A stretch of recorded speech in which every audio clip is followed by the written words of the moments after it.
Welcome to MNA Power and Practice, the podcast for all things MNA. This podcast is a tool for education, information, and making your collective voice heard as members of the Minnesota Nurses Association. Our fourth episode is on MNA's Day on the Hill, an annual event where nurses visit their legislators at the Capitol to lobby on legislation that will improve the nursing profession and patient care in Minnesota. Today we have joining us MNA members Doreen McIntyre and Rachel Hanneman. Welcome, Doreen and Rachel. Why don't you start by telling us a little bit about yourselves? Rachel, take it away. Sure. I've been a nurse. I've been an RN since 2016. I was an LPN for 3 years before that. But I've been with Fairview a majority of that time. I reassigned to their Bethesda COVID ICU and then to their St. Joe's COVID ICU prior to them closing that. And I did just a little bit of travel contracting in that time, but now I'm back at Fairview Southdale and part of their staff there with the critical care flex team. And I currently am a member of the Governmental Affairs Committee, or GAC. I've been a member of that committee since, I think it was November of 2022, so this will be my second day on the Hill that I'm going through with MNA. Hi, thank you so much. Appreciate being here. My name is Doreen McIntyre, and I am an MNA member. I've been a nurse for 37 years and an MNA nurse for 32 of the 37. I work at Children's Hospital in Minneapolis. I am on the board. I'm second vice president, and I am also first vice president of NNU's executive team. Happy to be here to talk about the Day on the Hill. Wonderful. Well, thank you for joining us, Doreen. We're excited to have you. So we're just going to kick it off and start talking about a little bit about Day on the Hill. How long have you been participating in MNA's Day on the Hill? Kind of racked my brain on that, trying to remember back, but I guess I can track it back to maybe 2011. I became involved with MNA more in 2010 during our one-day strike. I was a CAT team member. And in 2011, I jumped full force to get more involved with the union itself. And so I think I can safely say 2011. Great. That's wonderful that you've been involved. Have you been attending Day on the Hill pretty regularly since then? Yes, pretty much when I started attending Day on the Hill, I've done it every year. Wonderful. Now, Rachel, you mentioned before that this is your second MNA Day on the Hill. As a newcomer to the event, what has been your experience first last year as your first time attending and now going into your second day on the Hill? I think I got really lucky with my first time participating because I'm an approachable introvert. So I don't like doing a lot of things that are out in the public or public speaking, actually. So I got to do it via Zoom. So I was really happy that that was my first time because that made it much more comfortable for me. So now I feel more prepared to go do it in the more traditional setting since we're going back to in-person. But the experience was actually pretty cool because your political staff walk you through it. They help you prepare. They tell you what to expect so that when it is your turn to participate, you know what you're doing and you feel better prepared. And they just put you more at ease. So I think I had a really good first experience to it. And I do have to say, like, once I got over with it, I was like, oh, that really wasn't so bad. So all of the things that you get your head wrapped around about what could possibly happen, how hard is it going to be? Am I prepared for it? Can I do this? Am I qualified? I don't know what I'm doing. And none of that matters. It's all in your head, and they help set you up for what you need to do. You just have to be willing to do it. Popping back to you, Doreen, if you can think back a little bit to those first times participating in Day on the Hill, what was your experience like the first time you attended, or even just early on at Day on the Hill, and how has that experience evolved over the years? The first time I went to Day on the Hill, I was pretty intimidated. I was kind of afraid of talking to the legislators and going going to the Capitol. We did have the education ahead of time, and finding out that I was with a group of people in my district made me feel a little bit better, and we divided up the questions. Each of us took one to speak on so that we felt like we were comfortable speaking on it. And Yeah, I mean, right after the first year of doing it, I was pretty, all the intimidation that I was feeling before was gone. And after that, I realized there was nothing to be afraid of, that I was there with my fellow nurses and that we were going to be able to express our views and our requests to the legislators without a problem. And they are respectful, and it's a great time to be together with nurses from other districts too, because we're all together, even though we go to separate meetings. You get to know people from other districts that maybe you wouldn't get to know otherwise. Great, great. Thanks for sharing that, Doreen. Now that you've both shared a little bit of your experiences with Day on the Hill, I'm wondering, Rachel, if you could talk a little more about what your perception of Day on the Hill was before attending for the first time versus the reality of it once you got to experience it. That it was definitely, I believe that it was harder than it was going to be. I think that we all have it in our heads that we're nurses and that's what we do when we put ourselves into this one box, and we don't do anything political. We don't do anything that's outside of that realm. I honestly just have my nursing degree. I don't have any additional like public speaking, communications, political science degrees at all. So it sounds like it's not for us, but there's really not a whole lot that makes this. You don't need to have those degrees or those backgrounds. You just have to have your background in nursing and the understanding about why you're doing it and why it's important and how you can make not just one change for one patient in one day. The things that we're doing, we can make broader, lasting impacts for more patients and even your coworkers and your peers. So once you get it out of your head that you need to be political to be effective, you just need to be a good nurse, then I think that this is really an opportunity for everybody. That's great. Now to dig into it a little more, obviously MNA's Day on the Hill is MNA's lobby day, so nurses are going up to the Capitol to lobby their legislators. What's it like to be able to have those face-to-face conversations with your legislator? It's good. It's good. I mean, I the district I'm in, the senator for that district, him and I, through the years, have kind of developed a relationship. I see him once in a while. He lives in my town. I see him outside of the Capitol, and he's my friend on Facebook. And so I feel comfortable because of the experiences. I could call him or email him anytime to ask him a question about something or ask him to support something, which is the big thing that I do. And also, I mean, but for a representative, we've had since I started getting involved, we've gone through 3 different ones. And from the the latest redistricting, we have a new one that I don't know yet. So I will get to know him a little bit at Day on the Hill. Kind of nice to have those relationships because there are so many, everything that we fight for is a lot of it takes place at the Capitol, and having the support of the legislators is very vital to having things pass. And for you, Rachel? A little surreal to actually realize that you have the opportunity to speak about what's really going on. Because I'm just, like I said, an average normal person with an average normal degree. And to have that opportunity to actually speak for myself, and not just myself, but my peers, is a little humbling and surreal.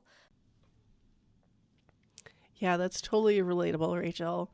Talking to your legislator for the first time can seem a little surreal or even once in a while intimidating, but then you realize, hey, they're just another person and they're there for you to talk to. They're there to listen to you, their constituents, and to listen to your stories and any issues that you want to bring up that they could help with.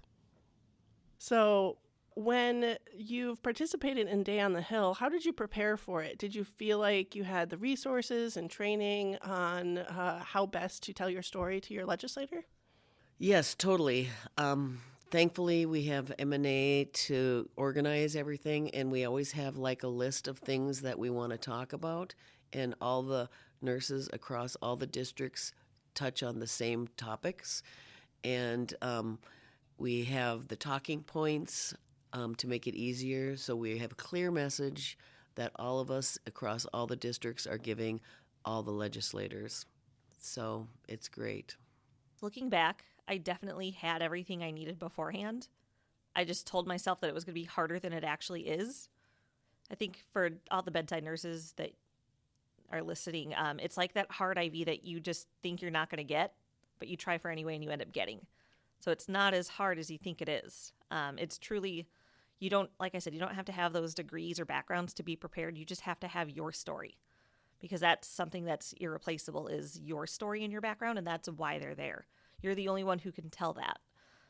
So it's really important for everybody who wants to see change to be a part of that, because as long as the same people are getting the platform and getting the stage, they're going to be the ones who make the influence. So if we're not stepping up and taking the initiative to be part of the change, then it's always going to be the same voices. So when it comes to being prepared, not only do the staff prepare you and let you know what to expect, but you already have the resources that you need and that you're already bringing yourself. That's right, Rachel. Such an important reminder. Now, Doreen, this one's for you. Since you've been attending Day on the Hill for many years now, I'm hoping you can speak a bit about the different types of legislation or topics that nurses have brought to the Capitol over the years. Well, we always try to fight off certain legislation, like right to work. We fight against that every year, and we fight against the Nurse Compact. And what we fight for, obviously, is safe staffing. Last year we had the legislation that we were working on for safe staffing, and which is not going away. We're going to continue to fight for that. And we also have fought for single-payer health care. And, at one point we were hopeful that maybe we could get some kind of Medicare for all here in Minnesota, since it didn't look like it was going to be possible to do it, across the whole United States. But so things that we fight for are there's always something that affects people. At MNA, we always look through things with the lens of health, and so it's always health related, and it affects nurses and patients across the state. Let's talk a little bit about this year's Day on the Hill. What are some of the key pieces of legislation that nurses are fighting for in 2023? Stronger language around what we didn't get in some of our contract negotiations. So we got some gains, and we're looking to keep that momentum rolling. So we got some contract language that's really helpful, but what we're trying to do is we're trying to really bolster that staffing language. So we got some really good improvement for our MNA facilities with staffing language and some of the retention language, but we need to cast our net a little bit wider and get statewide legislation for some of those hospitals that are not MNA, because you never know where you're going to be when you need a hospital. Right. So we need to make sure that it's safe for all patients and all nurses all the time and everywhere they go. So we want better staffing and retention language. We want to make sure that our nurses are safe when they go to work. So we want stronger workplace violence language. And we want to make sure that we have better working conditions.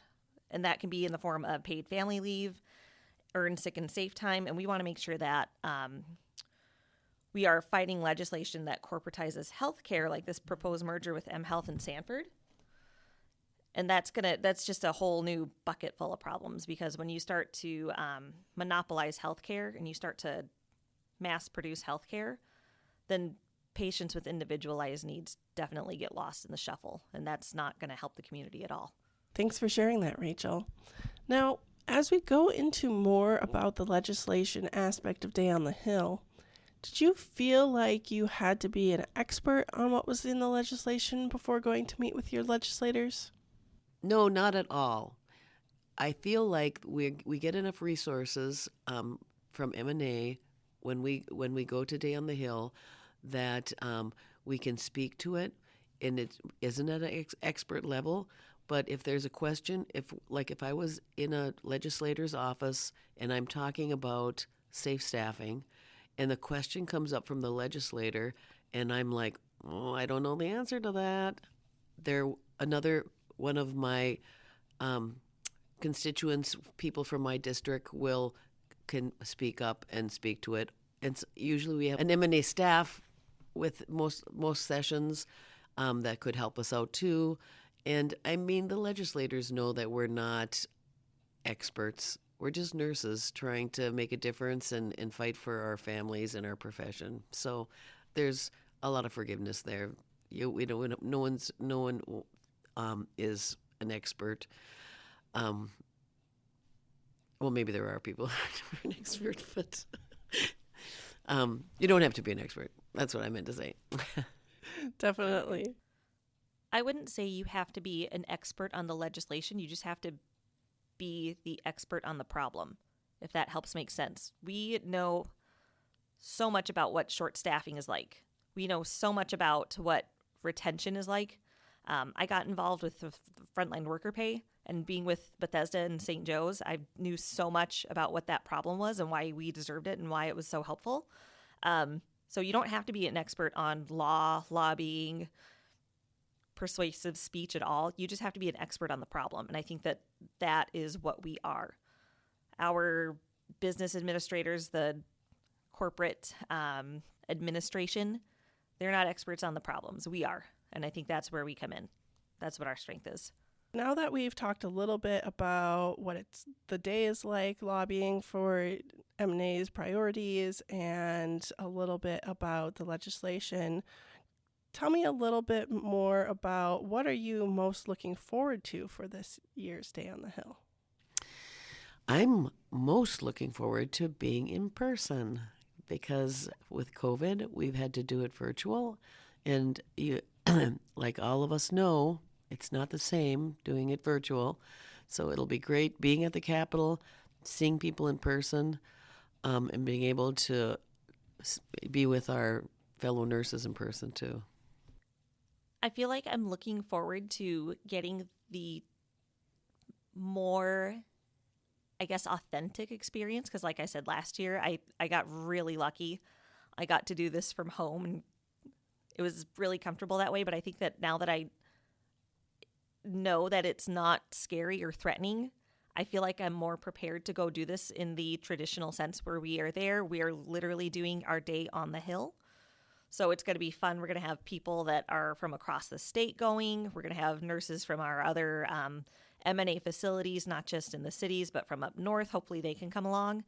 So we get to go, and it's going to be really great. Like, it sounds like it's going to be starting at the Intercontinental Hotel in downtown St. Paul, and that's where we had our convention, and that place was awesome. We're going to have all those guests. They're going to have that training where I was talking about that really helped me realize, like, this is actually fine. So it's going to be there, and everyone who is going will have the opportunity to go and attend and get to benefit from that. And then they're going to be busing us from the hotel down to the Capitol and bring us back at the end of the day. So it's a really well thought out, planned day that you actually get to enjoy. It's almost like a field trip instead of a obligation. And when you have everybody who's there from across the state fighting for the same thing, it really does put an emphasis on the fact that we are a union working at this together. So it's going to be exciting. Yes, I think we're all very excited to have Day on the Hill in person again. Last year, MNA hosted Virtual Week on the Hill, as you both know, expanding that usual one-day event to an entire week of nurses meeting virtually with their legislators. It was a little different than in previous years when Day on the Hill was in person at the Capitol, so I think we're all really looking forward to being back at the Capitol again this year. Now, we've obviously talked about this a little bit, but I'd like to touch on it once more. Could you talk a little more about why is Day on the Hill important for nurses to attend? Brushing back on what we said just a minute ago, we're not experts on law, policy, writing these new changes that we want to see, but we are experts on the problem.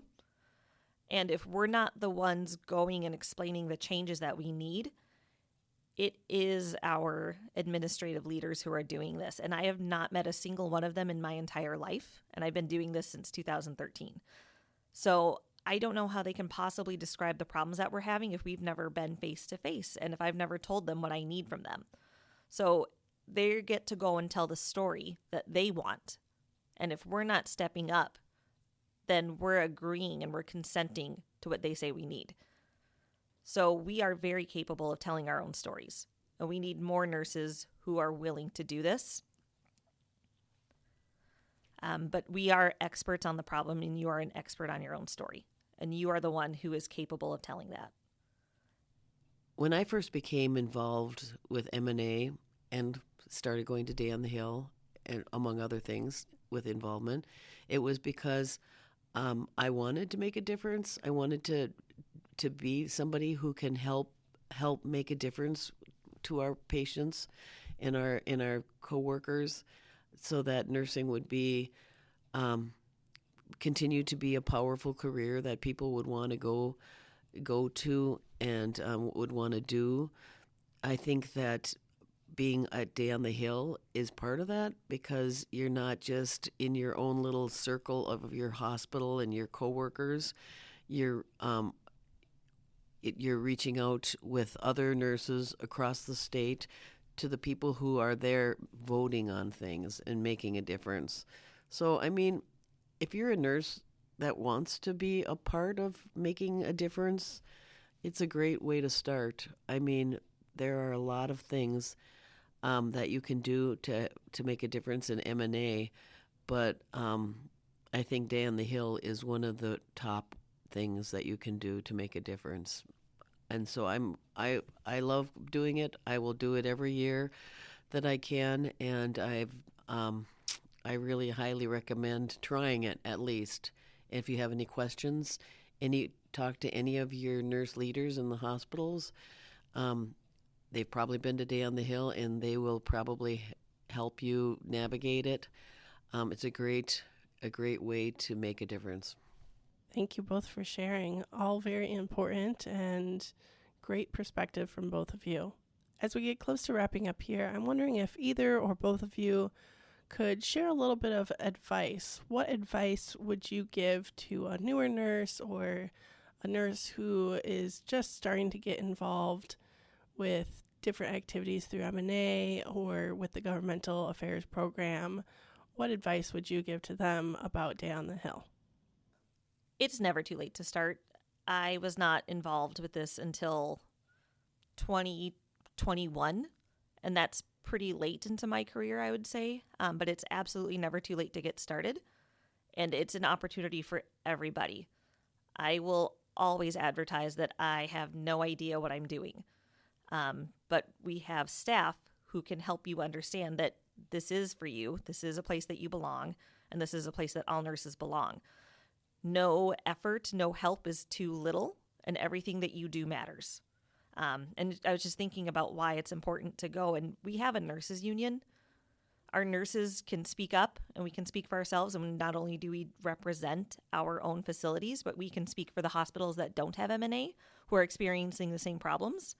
But more importantly, there is no such thing as a patients union, and we have to speak for the patients. If we are not going and speaking for them and advocating for them, that's one of our first roles as advocates. If we're not speaking for the patients, who will? They don't have any means of organization, and we do. So everything that you can do, new grad, experienced nurse, new to MNA, been here for a while, you are completely prepared and capable of doing this. That's definitely some great advice there. Doreen, do you have any last thoughts that you'd like to share with nurses about Day on the Hill? Yeah, I would say give it a try. You never know. It might be just the thing for you, and then you might find you might want to get more involved, maybe be on a commission like governmental affairs or a nursing practice. There's a lot of opportunities to do things in M&A that you can feel like you're making a difference in your career and in your patients' family lives. So, yeah, I'd like to see you all there. I'd like to see a huge amount of nurses come this year, our first in person since COVID. So that would be great.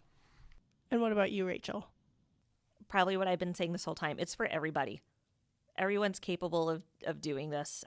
The more voices that we have, the more stories that we have, the more it proves that we are doing the right thing and that we're here for the right reasons. Great. So when is Day on the Hill this year, and how can other nurses get involved? This year, Day on the Hill is on February 15th, the day after Valentine's Day. And if you would like to try it out, you can sign up through the MNA website, or you can call MNA to sign up. You would be meeting at the Intercontinental Hotel in St. Paul, where you will get education that you need, and then you will be bused to the Capitol. And at the Capitol, we will have our meetings, and you'll get a voucher for lunch that you can eat at one of the Capitol cafeterias. And then you'll be bused, after it's all over, you'll be bused back to the Intercontinental to pick up your car to go home. Very exciting. I know that we're also looking forward to some speakers in the morning at the Intercontinental, as well as breakfast that will be provided for all nurses who are attending. Now, once again, Day on the Hill is February 15th this year, and you can join Doreen and Rachel and many of your fellow nurses at the event by registering on the MNA website. That's at mnnurses.org/DOTH, or you can also register by calling the MNA office, and they'll direct you to where you need to be. Well, with that, I think we're going to wrap things up here with this episode of MNA Power in Practice. Thank you again, Doreen and Rachel, for joining us on the show today, and we look forward to seeing you at Day on the Hill. Yeah, thank you for having me. Sounds great. Thank you very much. Bye-bye. Thanks for listening to M&A Power in Practice. Be sure to subscribe to the podcast through your favorite streaming service so that you don't miss a single episode. Want to get in touch? Email power.practice@mnnurses.org for more information.